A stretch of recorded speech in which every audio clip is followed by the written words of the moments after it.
बिस्मिल्लाहिर्रहमानिर्रहीम, अस्सलाम वालेकुम। आप देख रहे हैं हेड ऑन और मैं हूं मुनीब फारूक। बाई इलेक्शंस हो गए।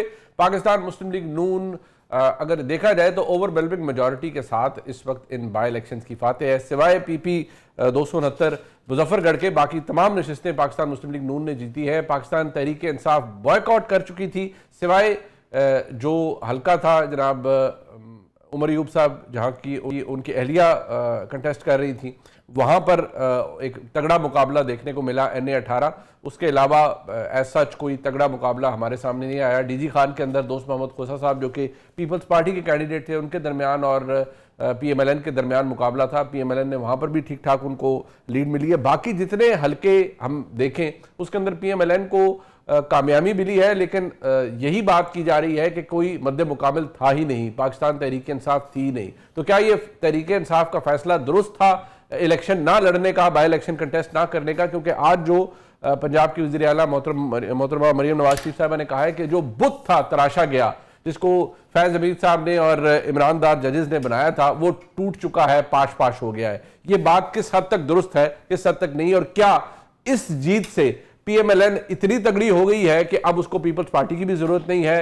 निजाम के अंदर वैसे ही बहुत ज्यादा बरहमी और सख्ती तो है ही, लेकिन ताकत भी बेशुमार है और वो ताकत डायरेक्टेड है टुवर्ड्स गवर्नमेंट, और गवर्नमेंट खुद को पहले से ज्यादा मजबूत तस्वर कर रही है। इस पर बात कर लेते हैं। हमारे साथ मौजूद हैं जनाब मोहम्मद जुबैर साहब, सीनियर सियासतदान हैं और फॉर्मर गवर्नर हैं सिंध के।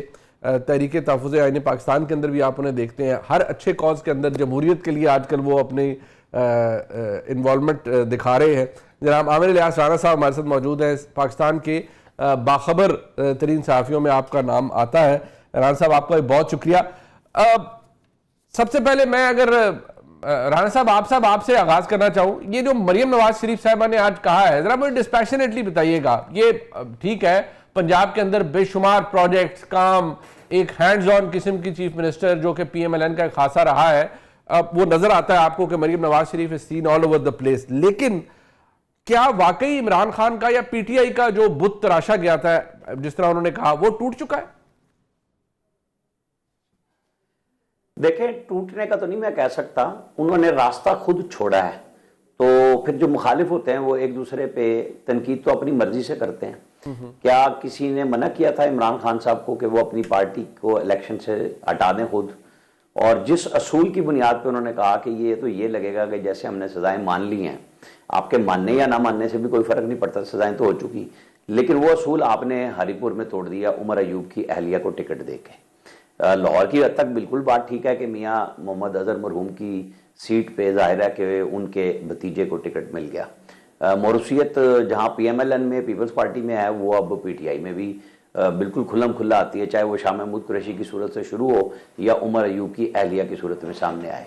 तो जहां बड़े लोग आते हैं, एलीट कल्चर, वो जो IMF में जुबैर साहब बड़े सवालों तक उठाते हैं ना, खुद भी उसका हिस्सा है माशाल्लाह, कोई ऐसी वो नहीं है। ये एलीट कल्चर हर जगह पे एक जैसा होता है। जुबैर साहब आपको एलीट कल्चर में नजर आते हैं? वो तो देखें जमहूरियत के लिए खजल हो रहे हैं आजकल। जी, नहीं, जमहूरियत तो रखते हैं सारे, एलीट कल्चर सारों का चेहरा तो जमहूरियत का है। अच्छा। कौन कहता है मैं डिक्टेटर हूं? कोई कहता है आपको ख्याल में कि मैं उसमें? तो ये तो मैंने एक वैसे उसमें बात कही है, क्योंकि वो सवाल बहुत उठाते हैं ना एलीट कल्चर पे। अच्छा। लेकिन अशराफिया का हिस्सा है वो, कोई गुरबा का हिस्सा तो नहीं है माशाल्लाह। तो अमल गिराने से ऐसी कोई बात नहीं है।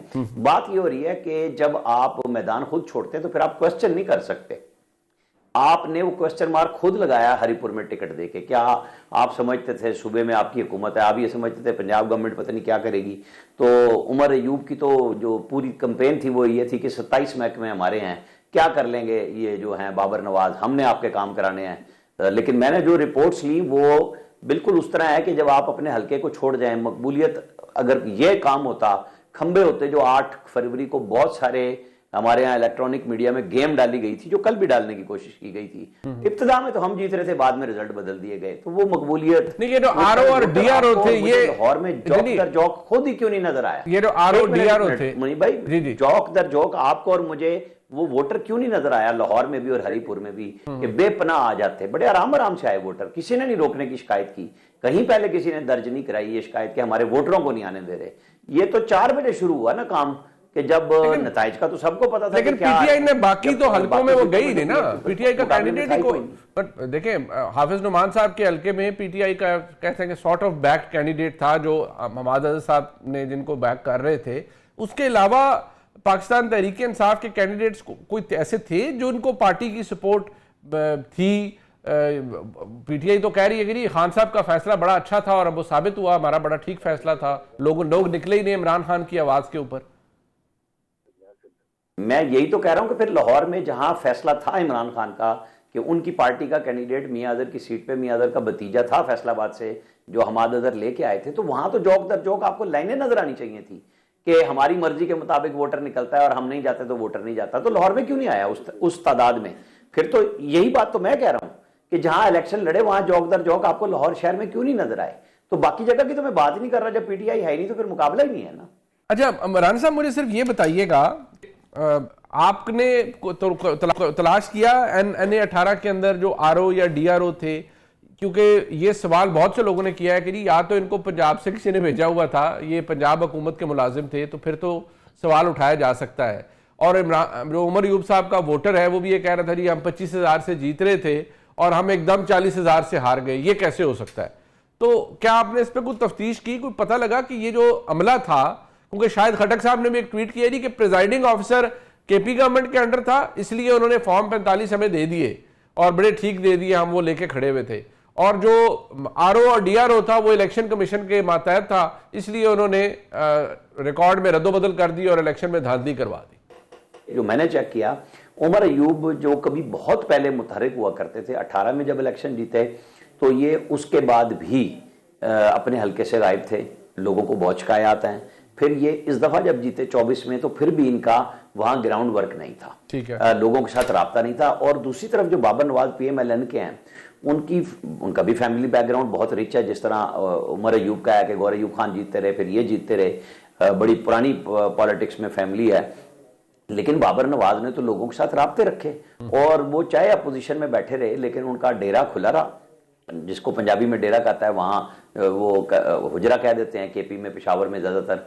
वहाँ उनकी फैमिली में उनके भाई के थे, उनके लोग वो बल्दियाती इलेक्शन भी जीते बाबर नवाज के। तो मुकाबला तो बहुत टफ था। अब फर्क ये हुआ कि वो आगे चले गए और उमर अयूब साहब की अहलिया जो है वो पीछे चली गई। तो सूबाई हुकूमत आपकी, आप जो आप बता भी रहे हैं कि आरओ तो ज़ाहिर इलेक्शन कमीशन का था, लेकिन जो रिजल्ट इलेक्शन में थे प्रिजाइडिंग अफसर वो तो सारे इन्हीं के थे। और इसी वजह से ये बात हो रही थी कि केपी में तो इनको बहुत फेवर मिली थी पहले भी, तो इस दफा इनके पास मौजूद हैं, ये धरना बैठे क्यों नहीं? इनको बैठना चाहिए था उसके ऊपर। और अब तक मैं तो वेट कर रहा हूं, मुझे अभी नहीं नजर आई कोई प्रेस कॉन्फ्रेंस जो करनी थी उन्होंने, वो कब करेंगे? वो शवाहिद इकट्ठे करके लाएंगे कि जो फॉर्म 45 मिले हैं। इनकी पूरी क्यादत, ये भी एक बड़ा फर्क है कि पूरी क्यादत पीटीआई की जो सूबे की है वो वहां बैठी हुई थी हरिपुर जाके। वजीर आला को बताया गया कि वो बॉर्डर पे आए थे बिल्कुल हल्के के, और वो जिला एबटाबाद था। लेकिन ये पूरी पीटीआई की क्यादत जो पंजाब की थी वो कहाँ थी? वो मियां अजहर मरहूम के हल्के में, हमाद अजहर के हल्के में क्यों नहीं आए? वहां आप कह दें कि जी पंजाब बड़ी इंतजामिया सख्त है, भाई आपको घरों पे जाना भी मना था, कंपेन चलाना भी मना था। मैंने तो नहीं सुना ऐसा कि उनकी कंपेन ही ना करने दी गई हो, डोर टू डोर कन्वेंसिंग करनी होती है, कॉर्नर मीटिंग करते हैं। वो जाती तो जुल्म भी नजर आता ना कि जी हमें तो कॉर्नर मीटिंग भी नहीं करने दे रहे। बड़े बड़े लीडर्स इनके सारे पाकिस्तान भर में मौजूद हैं, तो इनके पास तो 2 हल्के थे, पूरी क्यादत को तकसीम करते और बिठा देते, पहरा देते एक एक पोलिंग स्टेशन का, फिर ये इल्जामात की बात ही ना आती। जुबैर साहब आप क्योंकि आप ज्वाइन कर रहे थे, मैं जरा आपसे तफसीली ये जानना चाहूंगा। पहले तो ये क्या इमरान खान का बुत टूट चुका है? क्योंकि जो कुछ हुआ है कल बाई इलेक्शन में, NA-18 तो पंजाब के अंदर नहीं है ना, वहां पर कोई, वहां तो केपी में पीटीआई की हुकूमत है, ऑलमोस्ट 44,000 के मार्जिन से जीते हैं बाबर नवाज खान। सो वो मिथ टूट गया है पॉपुलैरिटी का, और जो कहा जा रहा है कि खब्बा भी खड़ा कर दें तो वो जीत जाएगा सब कुछ। पंजाब में तो आसान है ना कि वो हरकत है थी, पीटीआई ने कंटेस्ट नहीं किया था, हाफिज नुमान साहब के हल्के में थे एक साहब, उनको हमाद अजहर साहब ने बैक किया था, लेकिन ओवरऑल पीटीआई निकली ही नहीं, तो कोई उसका कंपैरिजन बनता ही नहीं है। लेकिन वहां जो PMLN की जीत हुई है उसके बाद क्या ये कहना दुरुस्त होगा? देखिए, इलेक्शंस जो होते हैं जैसे भी जिस हालात में हो उसका साइकोलॉजिकल इम्पैक्ट होता है। और PMLN उसको इसी तरह से लेना चाहेगा कि जी बुत टूट गया या जो भी हो गया। अगर PMLN ये कहता है या कोई भी एनालिस्ट ये कहता है कि बुत टूट गया है, तो इसका मतलब है आप ये भी तस्लीम कर रहे हैं कि 2024 के इलेक्शन में वो बुत मौजूद था। बिल्कुल। अभी जब आमिर इलियास राना साहब बात कर रहे थे कि जी के कल भी कोशिश की थी, मैं सिर्फ इतना कहूँगा कि 2024 को जब इलेक्शन की रात को 9 या 9:30 बजे किसी भी चैनल को जियो से लेके ARY, समा, दुनिया, आपका अपना चैनल उठा के देख लें उस वक़्त के रिज़ल्ट क्या थे। कल वो सूरत हाल नहीं थी बिल्कुल। उस वक़्त 8 फरवरी की रात को 9:30 बजे पेशावर 1 से लेके मुल्तान तक 90% सीटों में इंडिपेंडेंट आगे थे। दूसरी बात यह है कि मैं PTI की इस स्ट्रैटेजी से एग्री नहीं करता कि अगर वही इलेक्शन कमिश्नर हैं, वही इलेक्शन कमीशन है जो 2024 के इलेक्शन में था, तो आप क्यों इलेक्शन में हिस्सा लेने जा रहे हैं। क्योंकि मैं जो अभी साइकोलॉजिकल बात कर रहा हूँ कि फिर आप ये अभी आज कहते हुए PTI वाले कहेंगे कि ये देखिए जी ये हुआ और ये हुआ, फॉर्म 47, फॉर्म 45, तो जब आपको ये सब कुछ पता था तो आपको जानेंगे। और दूसरी बात सबसे अहम ये है कि उस असेंबली में अगर आपकी एक सीट चली भी जाएगी तो आप क्या हासिल कर लेंगे। There is nothing to deserve. ये इस असेंबली में तो जबरदस्ती छीनी हुई सीटें, वो जो रिजर्व सीट्स हैं वो भी लेके बैठे हुए हैं। तो इसकी ना इलेक्शन कमीशन की कोई क्रेडिबिलिटी है, और जब तक क्रेडिबिलिटी ना हो, जब तक फ्री एंड फेयर ना हो, जब तक सबके लिए PTI वाले शोर में जाते रहेंगे, बहुत सी हद तक सही भी होगा कि जी हमारे उस कैंडिडेट को पकड़ लिया था, हमारे पोलिंग एजेंट को नहीं काम करने दिया गया। पाकिस्तान में माहौल है ही नहीं free and fair transparent election का। अगर कोई कहता है कि पाकिस्तान में माहौल है तो मेरा ख्याल है वो पहले गलती ही ये कर रहा है कि वो सबको इंसाफ का मौका नहीं दे रहा, सबको बराबर से इलेक्शन लड़ने का मौका नहीं मिल सकता इस माहौल में।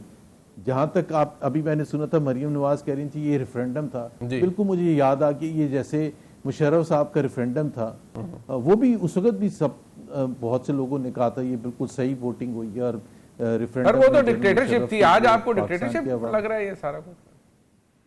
बिल्कुल बिल्कुल। Pakistan is classified by all organisations as an authoritarian state. Pakistan is not classified as a democratic state.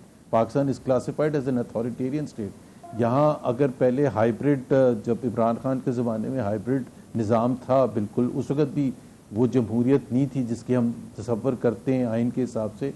उस वक़्त अगर 1.0 था तो अब 5.0 है। इसमें तो कोई शक ही नहीं है कि अब, और खुद बड़े बड़े सीनियर मिनिस्टर चाहे ख्वाजा आसिफ हैं, वो खुद मानते हैं कि ये सिस्टम हाइब्रिड सिस्टम है जिसमें मिलिट्री का डिसीजन मेकिंग में एक रोल है और ये होना ज़रूरी है। अब जाहिर सी बात है उनकी अपना पॉइंट ऑफ व्यू है, बट बहुत से लोग उनके पॉइंट ऑफ व्यू से डिसएग्री नहीं।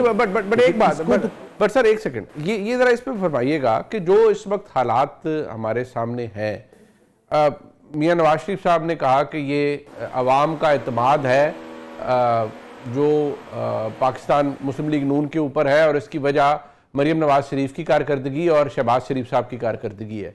तो 1.5 साल के अंदर कोई ऐसा टर्न अराउंड कुछ भी अच्छा नहीं हुआ कि लोग माइल हो PMLN की तरफ, या आपको लगता है कि बस सिर्फ इसलिए ये सीटें जीत गए पंजाब में कि क्योंकि PTI ने कंटेस्ट नहीं किया था? खराब हुए ना, मुनीब खराब हुए, मतलब ऑल इंडिकेटर्स कंफर्म के खराब हुए। अगर क्या पाकिस्तान में गुर्बत की लकीर से नीचे लोग गए हैं या नहीं गए हैं? तकरीबन पिछले 3 साल में 2 करोड़ गए हैं, पिछले 1.5 साल में तकरीबन 1 करोड़ से ज्यादा लोग गुर्बत की लकीर से नीचे गए हैं। अनएम्प्लॉयमेंट रेट जो था वो आज से 1.5 साल पहले तकरीबन 16% था, अब 24% है, और यूथ में तकरीबन 37% है। आप कोई भी अशारे उठा लें, आप ग्रोथ रेट उठा लें, हुकूमत के अपने अहदाफ रहेंगे, मैं कोई अपने नंबर्स नहीं दे रहा। अगर ग्रोथ रेट, और दूसरी आपकी IMF की रिपोर्ट में, ये IMF की रिपोर्ट का जो सबसे खतरनाक हिस्सा है वो ये कहते हैं कि यहाँ हुकूमत की पॉलिसीज डिलिबरेट हैं to keep rich as rich and poor as poor.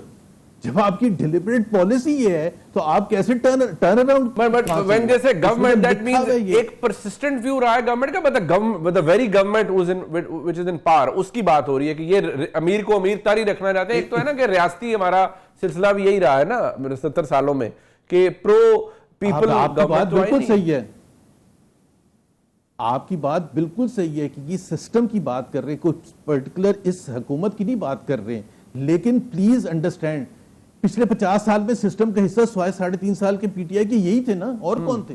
ठीक। अगर आप पैशनेटली देख लें, बिल्कुल बिल्कुल मुनीब 1958 से लेके 34 इयर्स डायरेक्ट मिलिट्री रूल रहा है, इसमें तो हम कोई डिनाई नहीं कर सकता ना। ठीक। उसके अलावा पीपीपी या पीएमएलएन 67 इयर्स में 3.5 साल इमरान खान के। तो अगर हम सिस्टम की बात करते हैं तो सिस्टम तो जिनके आज कंट्रोल में है, they have been in power for most of the time, 95% of the last 67 years। ठीक है। तो आप जब ये, और फिर सबसे बड़ी बात ये कि अभी तो आपकी रिस्पॉन्सिबिलिटी बनती है ना, 4.25 साल पहले आपने निकाल दिया था। अगर सिस्टम में इतनी शदीद कमजोरियां हैं जिसकी आईएमएफ निशानदेही कर रहा है, तो ठीक हो और जाती है। जिसके ऊपर ना डिप्टी प्राइम मिनिस्टर ना प्राइम मिनिस्टर आके जवाब दे रहे हैं, और ये कह देना कि आईएमएफ की रिपोर्ट गलत है, तो हम मान लेंगे। ये आपने अगर ट्वीट वो भी ये किया कहने है, से भी कासिर है कि आपने IMF ये की रिपोर्ट- ट्वीट भी किया है कि भाई आप इसको चैलेंज करें अगर आप समझते हैं कि आईएमएफ की रिपोर्ट गलत है।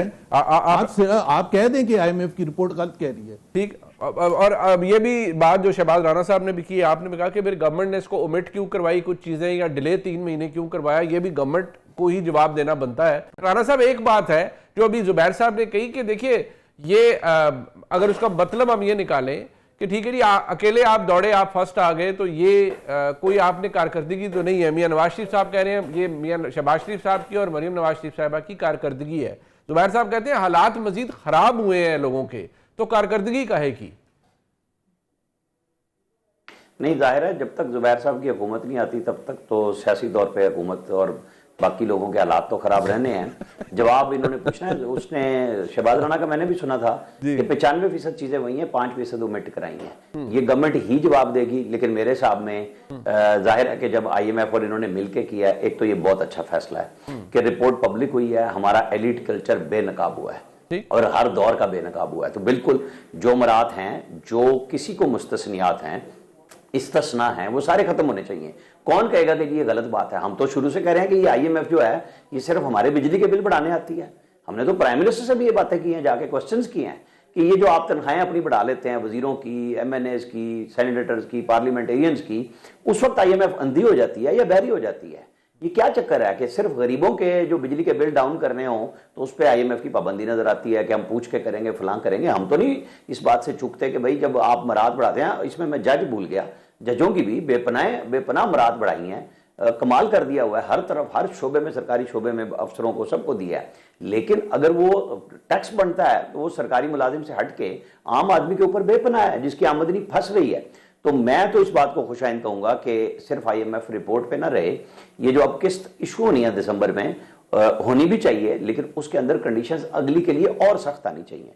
कोई जी शऊर आदमी ये नहीं कह सकता कि जी आप एलीट कल्चर को परवान चढ़ाएं, उनके टैक्सों को बचाएं, उनकी इंडस्ट्री को बचाएं, किसी की नहीं बचनी चाहिए। जब हम तनख्वाह लेने से पहले टैक्स कटवाते हैं, मैं तो कहता हूं ना कि मुझे मेरी तनख्वाह पूरी इदारा दे दे, मैं देखूंगा मुझसे टैक्स कौन लेता है। यहां तो रिबेट कोई नहीं वापस ले सकता एफबीआर से, और ये ऐसे ऐसे एसआरओ निकलवाते हैं, बिल्कुल खत्म होने चाहिए। जो शिकंजा बन चुका हुआ है इस मुल्क की मईशत पे, उसको टूटना चाहिए। नहीं, बट एक बात है आमिर भाई कि ये अगर एक मिनट मैं सिर्फ इसको यहां पे खत्म करूं कि अगर शहबाज शरीफ ने ये काम करा लिया है, करने पे मजबूर हो गए हैं हर दो सूरतों में, अब इस पे अमल दरामद उनकी जिम्मेदारी है, उन्हें करना चाहिए। अच्छा, नहीं, बट एक इशू है ना, वो जुबैर साहब कह रहे हैं जी जुबैर साहब आप कर लें रिस्पॉन्ड। मैं जवाब एक कह दूं? जी जी। देखें, बात ये है कि सॉरी, ये आईएमएफ की कंडीशन थी और 3 महीने तक रिपोर्ट इसलिए दबा के रखी थी क्योंकि वो नहीं रिलीज करना चाहते थे।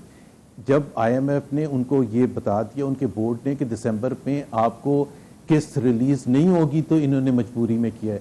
दूसरी बात यह है आमिर भाई, बहुत सीरियस है, ये सिर्फ तनख्वाहें बढ़ाने की बात नहीं है। अगर उसी रिपोर्ट में अगर नैब ने क्लेम किया है कि 5.3 ट्रिलियन रुपीस की रिकवरी की है, तो वी आर आस्क, और वो उनसे की है जो इनके अपने अशराफिया में हुकूमती लोग जो कि फैसला साजी में शामिल है। अब ये इससे ज्यादा सीरियस बात कोई हो सकती है किसी मुल्क के लिए?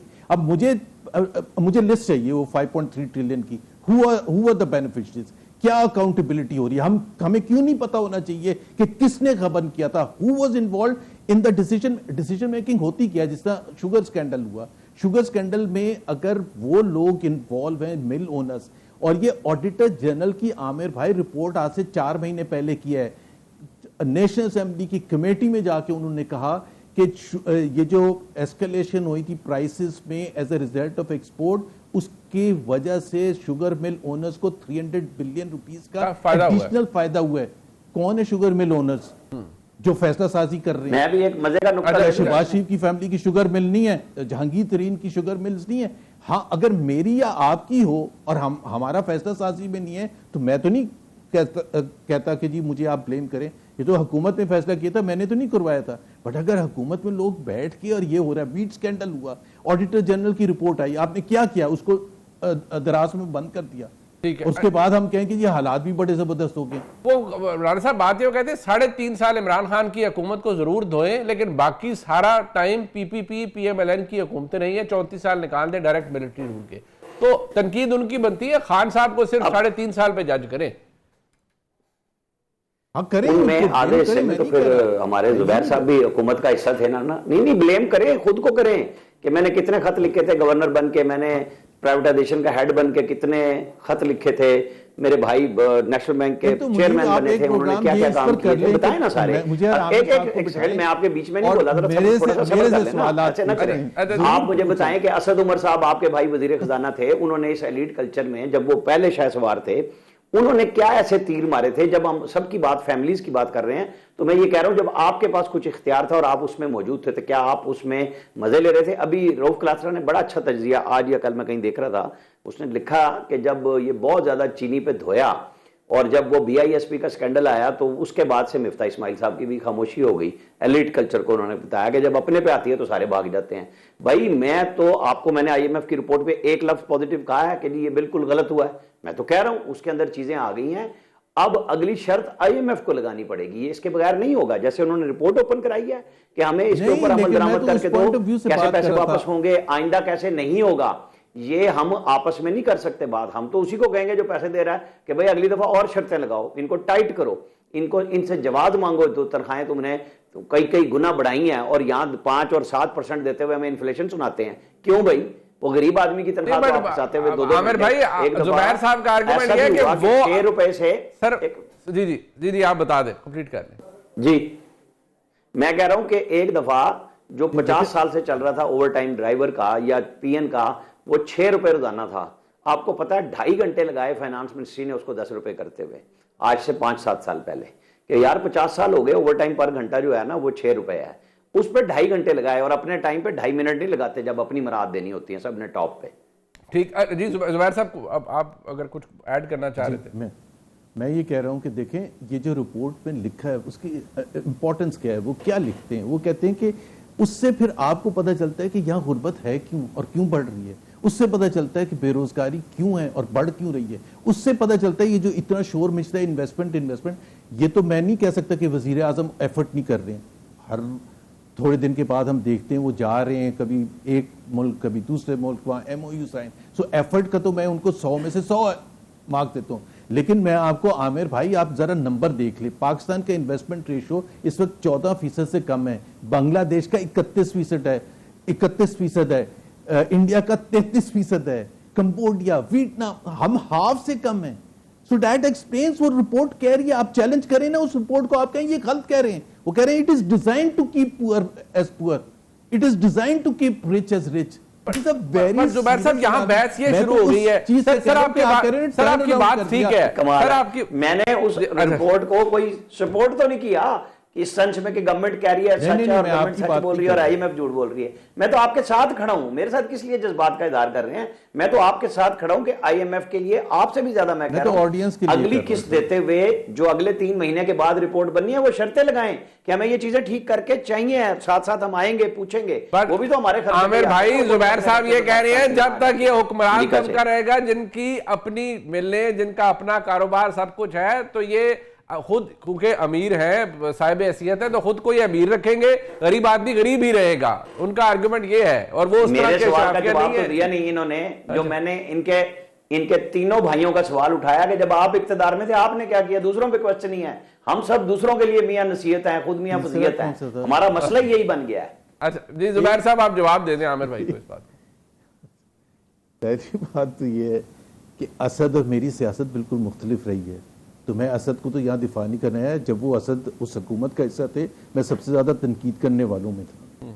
सो मुझे आप असद के साथ उस तरह से तो ना मिलाएं जस्ट बिकॉज, तो मैं तो क्रिटिसाइज करता था उनकी पॉलिसीज़ को। आज भी अगर पूछेंगे आप तो मैं कहूँगा कि उनकी पॉलिसीज़ में बहुत गैप्स थे और इसी वजह से मैं उसको तनकीद का निशाना। जहाँ तक मेरा ताल्लुक है, जब आप ये कहते हैं मैं जो नवाज शरीफ की हुकूमत थी 2013 से लेकर 2017 तक, तो उसमें आप नंबर्स देख लेना, ग्रोथ हो रही थी या नहीं हो रही थी, पॉवर्टी कम हो रही थी या नहीं हो रही थी, इन्वेस्टमेंट बढ़ रहा था या नहीं बढ़ रहा था। ये बिल्कुल रिवर्स है। आप लोगों ने इसको पीएमएलएन का नाम दे के आंखें बंद कर ली हैं। भाई आप 3.25 साल को इसका मुवाजना कर लें उस 4 साल के जो नवाज शरीफ के थे। This is a world of difference just because it happens to be PMLN government in both the times. तो आप कह रहे हैं कि जी उस वक्त भी तो आप थे हिस्सा, उस वक्त मैं हिस्सा था, तो मैं आपको अभी नंबर्स बता देता हूं सारे। ग्रोथ कंसिस्टेंटली बढ़ रही थी, पॉवर्टी कम हो रही थी, इन्वेस्टमेंट आ रही थी, तो महंगाई कम हो रही थी, अनएम्प्लॉयमेंट कम हो रही थी। तो अब बिल्कुल उल्टे अशारिये हैं। मैं तो उस हिसाब से कह रहा हूं, जब आप कहते हैं टर्न अराउंड हो गया, टर्न अराउंड नहीं हुआ भाई, नहीं हुआ। ठीक है, आमिर भाई लास्ट वर्ड देता हूं जवाब। जी जी, मेरा यही है कि हुजूर बिल्कुल आप दुरुस्त फरमा रहे हैं, हम भी उस बात को डिफेंड करते हैं कि अगर कोई काम किया तो नवाज शरीफ ने किया। लेकिन ये जो आईएमएफ कह रही है, तो क्या शुगर मिलें उस वक्त बंद हो गई थी, स्टील मिल बंद हो गई थी प्राइवेट, क्या वो सीमेंट फैक्ट्रियां बंद हो गई थी जहां सारे ऊपर नीचे एक जैसे हो जाते हैं? मैं उस कल्चर की बात कर रहा हूं जिसका आप हिस्सा रहे। मैं तो ये बात कह रहा हूं कि भाई जब इक्तदार होता है उस वक्त आप बेशक तनकीद करें या तामीर में रहें साथ, लेकिन ये सिस्टम तो सारा वही आ रहा है आज के दौर में। बिल्कुल जो आपने हाइब्रिड कहा बिल्कुल है, जिसपे वो ना शर्माते हैं ना पीछे हटते हैं। लेकिन हम में मेरा और आपका काम यह है कि जब हम तज्जिया करने आते हैं, हम उससे कहेंगे जिसने ये रिपोर्ट जबरदस्ती बनवा ली इनसे, कि भाई अब इनसे जबरदस्ती कराओ कि आपको अगली किस्त, ये तो हम दे रहे हैं आपको कि आपने रिपोर्ट दे दी, अगली तब मिलेगी जब ये चीजें ठीक भी होंगी। सिर्फ रिपोर्ट से तो हम सारा साल, हमें और आपको पता है, हम जानते हैं सारे मामला कहां पे तय हो रहे हैं, किस तरह हो रहे हैं, सारी दुनिया बात, सारे जर्नलिस्ट बात करते हैं। ठीक नहीं ना होता। वो इमरान खान ने अपने सारे सज्जनों को रजा नहीं दिया आके, बेशक आप उसको कहेंगे नहीं मैंने कुछ नहीं लिया, फर्क होगी हो या कुछ भी हो, सारे के सारे उसी के साए तले काम कर रहे थे ना। जहांगीर तरीन भी उसके साए तले काम कर रहा था। मैं किसी के लिए पवित्र बनाने के लिए नहीं आ रहा। शुगर मिल माफिया ओनर्स उस वक्त भी थे, आज भी हैं, सब हैं। हमें उस पर बात करनी चाहिए कि हम ये प्रेशर डालें, चाहे शहबाज शरीफ हो चाहे कोई बैठा हो, कि अब जब ये ओपन हो गई हैं चीजें जो लोग रूटीन में बात करते थे, अभी तो शहबाज शरीफ है ना, अभी तो उन्हीं से एक्शन भी होना चाहिए, अमल दरामद हो कि ये शिकंजा टूटे। बिल्कुल ठीक है। मैं जुबैर साहब कह रहे हैं शहबाज साहब से ही पूछना चाहिए ना, वज़ीर आज़म है। मैं शुक्रिया अदा करूंगा जनाब आमिर इलियास राणा साहब का और मोहम्मद जुबैर साहब का। मेरे साथ मौजूद हैं सरबराह पिल्डेट जनाब अहमद बिलाल महबूब साहब। और मैं हमेशा कहता हूँ पाकिस्तान में जैसी भी जमहूरियत है उसकी क्वालिटी को हमेशा डिटर्मिन करते हैं और बड़ी ज़बरदस्त एनालिसिस होता है उनका। अहमद बिलाल महबूब साहब बहुत शुक्रिया आपका। ये जो जारी बात है, नंबर गेम तो पीएमएलएन के हक में हो गया और इंक्रीज भी हुआ है। जब आपने इसका तज्जिया किया तो फर्क क्या पड़ता है पोजीशन में हुकूमत की, यानी पीएमएलएन की, अगर देखा जाए तो?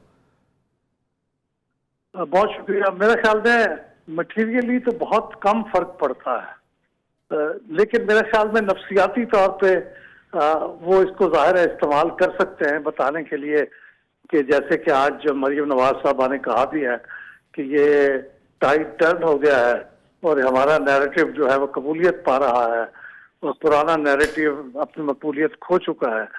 तो इस तरह की चीज़ों से एक नफ्सियाती असर तो पैदा होता है। और एक छोटी सी बात ये भी है कि देखिए अब जो मरकजी हुकूमत है, वफाकी हुकूमत, वो उसकी कौमी असम्बली में जो मेजॉरिटी है वो पूरी नहीं थी, 50% प्लस 1 सीट वो नहीं था। लेकिन अब ये जो 5-6 सीटें उनको मिली हैं कौमी असम्बली में, अब वो पीपल्स पार्टी की मोहताजगी नहीं है उन्हें। मैं ये नहीं कह रहा कि उससे ये कोलिशन खत्म हो जाएगी या हो जानी चाहिए, उनकी जरूरत तो उन्हें रहेगी, लेकिन थोड़ा सा इनके एतमाद में इजाफा होगा कि ये अब अपने टांगों पे खड़े हो सकते हैं। अब अहमद राना साहब ये भी फरमाइएगा कि इस तरह के जब इलेक्शंस होते हैं, बाई इलेक्शंस, नेचुरली ये कोई कहा जाता है टेस्टमेंट नहीं है कि एक्चुअल अवाम का सेंटिमेंट क्या है, बट इस तरह दो रिवायती हरीफ एक ने बॉयकॉट कर लिया है, खासतौर पर जो पंजाब के अंदर बाई इलेक्शंस हुए हैं, क्या ये सेफली कहा जा सकता है कंसिडरिंग कि जितना भी वोट बैंक अभी या जितने भी लोग निकले, टर्नआउट को इतना बहुत ज़्यादा प्रॉमिसिंग नहीं था, कि जो कबूलियत है वो PMLN के नैरेटिव को मिली है, डेवलपमेंट को मिली है, या ये प्रीमेच्योर है, या this perhaps is not the right moment to do it because जो रिवायती हरीफ है वो सामने ही नहीं है? जी ये बात सही है। जी ये बात सही है कि वाकई वो हरीफ सामने नहीं था, लेकिन जहाँ पे हरीफ सामने था भी वहां पे भी वो कह सकते हैं कि हमने वो मैदान मार लिया है। अगरचे मुझे बहुत हैरानी हुई कि वो किस तरह से हरीपुर में उन्होंने ये सीट जीती, और लाहौर का तो और भी हैरान कौन था कि यहाँ पे तो लोग निकले ही नहीं।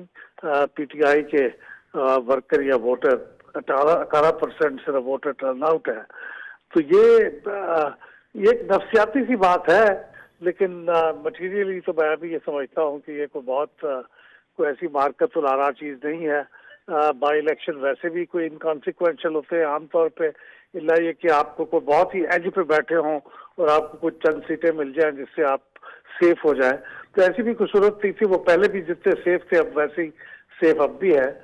तो ये कोई बड़ा फर्क नहीं पड़ेगा सिवाय नफसियाती फिजा अपने रास्ते हक में हमवार करने के। इसका क्या मतलब हम ये लें अहमद महमूद साहब के लोग को डेमोक्रेसी से, या जो इलेक्शनरिंग का पूरा प्रोसेस है, will it be right to say कि लोग people are losing interest, या ये जनरल ट्रेंड है कि PTI का वोटर डिसोल्यूशनड है कि भी अगर मैंने निकल भी आया तो what difference will it make? जी हाँ, मेरे ख्याल में ये एक तो बात ये भी सही है कि ये बाई इलेक्शंस में अमूमन चूंकि कोई बहुत बड़ा फर्क पैदा होने का इम्कान नहीं होता, तो लोग इसलिए इसको फर्क ग्रांटेड लेते हैं कि क्या करना है जाके। दूसरा ये भी होता है कि यहाँ पे लोगों ने अपने काम कराने होते हैं, तो फिर अमूमन वो जो हिज़्ब इक़्तिदार होता है उसके मेंबर्स को ही सपोर्ट करते हैं ताकि उनके आम लोगों के काम उसके अंदर हो सकें। ये हमारे इलेक्टोरल सिस्टम की हकीकत तो यही है। लेकिन इसके अलावा ये बात कही जा सकती है कि PTI का वोटर डिसोल्यूशन हुआ है। ये मुझे कम से कम लाहौर में देख के मुझे ये ख्याल ज्यादा आता है, क्योंकि लाहौर में तो PTI के एक सिक्का बंद कैंडिडेट मौजूद थे जिनके बाइकॉट का भी ऐलान नहीं हुआ था, और वो मियां अजहर साहब की सीट थी, यानी वह वो सीट नहीं थी जहाँ किसी को डिस्क्वालीफाई किया गया हो। तो यहाँ पे PMLN के कैंडिडेट के मुकाबले में लोगों का न निकलना, ये मैं समझने से कासिर हूँ। इसको मायूसी से भी कह सकते हैं, इसको ये कह सकते हैं कि बाकी सीटों पर बायकॉट किया हुआ है तो हम यहाँ निकल के क्या कर लेंगे, शायद ये भी फीलिंग हो। लेकिन ये बहुत प्रोफाउंड चीज है कि लाहौर में एक हल्के से PTI इलेक्शन लड़ रही हो और वोटर बाहर ना निकले। ये मैं इसको एक मामूली चीज नहीं समझता। आखिरी सवाल, ये NA18 वाला जो उमर अयूब साहब की एहलिया जहाँ से कंटेस्ट कर रही थी, गवर्नमेंट यानी PMLN ये कह रही है कि भाई वहाँ सब हमला आपकी हुकूमत ने दिया होता है इलेक्शन कमीशन को, presiding officers to ROs and DROs, तो हम यहाँ बैठ के धांधली कैसे कर सकते थे। बट 44,000 की लीड अहमद बिलाल महमूद साहब, व्हाट डज इट सिग्निफाई? जी हाँ, और अभी 2 साल पहले उससे ज्यादा लीड से उमर अयूब साहब खुद जीत चुके हैं वहां पे जी। तो और ये भी बात सही है कि वहां पे किसी बड़ी धांधली का इम्कान नहीं था, क्योंकि वो खैबर पख्तूनख्वा की हुकूमत के जेर साए ही वो इलेक्शन हो रहे थे। लेकिन फिर भी मैं बहुत हैरान हूँ, क्योंकि इलेक्शन के दौरान बार बार मैं देखता था तो कभी PMLN के कैंडिडेट की सबकत होती थी, उनके वोट ज्यादा होते थे, और कभी PTI सपोर्टेड कैंडिडेट के वोट ज्यादा होते थे। नंबर 1 नंबर 2 स्विच होते रहे, लेकिन आखिर में इतनी बड़ी लीड क्रिएट हो गई, ये भी मेरे लिए हैरानी का बायस था। लेकिन मेरे ख्याल में वहाँ शायद कोई रिगिंग के इम्कानात मुझे नहीं लगता कि कोई हो सकते हों। जब जनरल इलेक्शन था, जब बहुत जरूरत थी रिगिंग करने की, उस वक्त भी मेरे ख्याल में जनरल कंसेंसस यही है कि खैबर पख्तूनख्वा में रिगिंग से एतराज किया गया, तो वो नहीं किया गया। लेकिन अब ये जो इस मौके पे रिगिंग करने का तो कोई तुक भी नहीं था। तो ये मेरा ख्याल है हिज़्ब इक़्तिदार साथ देने, क्योंकि कोई बहुत पुरानी बात नहीं है कि ये हल्का मुस्लिम लीग का हल्का हुआ करता था। ये सही है कि 2 इलेक्शन में वो मार खा चुके हैं, लेकिन मुस्लिम लीग की यहाँ पे जड़ें बहुत पुरानी हैं, तो इसलिए ये हो भी सकता है जो हुआ है। लेकिन बहरहाल हैरान तो हुआ है, मेरी तवक्को के बरखिलाफ हुआ। जी, बहुत शुक्रिया जनाब अहमद बिलाल महबूब साहब हमारे साथ मौजूद थे। प्रोग्राम आपने देखा जी, इसका फीडबैक जरूर दीजिएगा। देखते हैं खुदा हाफिज़।